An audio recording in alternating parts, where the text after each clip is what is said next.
Yan po ang mga panindigan.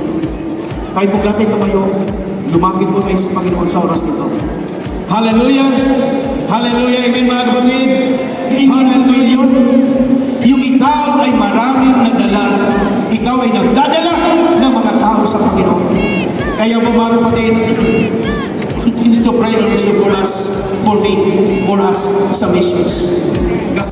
Dahil walang iba, dahil walang iba, dahil walang iba, halina't tayo'y magpuri sa Kanya. Dahil walang iba, dahil walang iba, dahil walang iba, halina't tayo'y magpuri sa Kanya. Dahil walang iba, dahil walang iba, dahil walang iba, halina't tayo'y magpuri sa Kanya. Dahil walang iba, dahil walang iba, dahil walang iba, halina't tayo'y magpuri sa Kanya.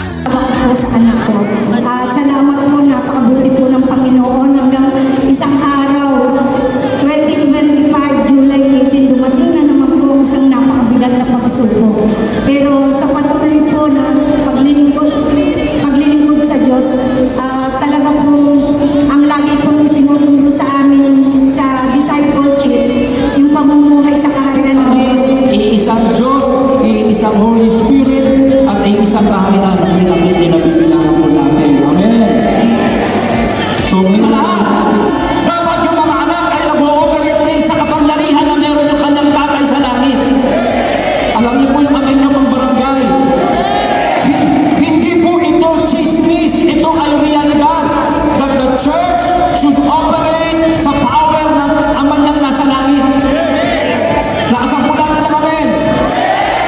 Ang tanong, yung power na yan, narinig mo lang. Ayaw natin ng power na naririnig.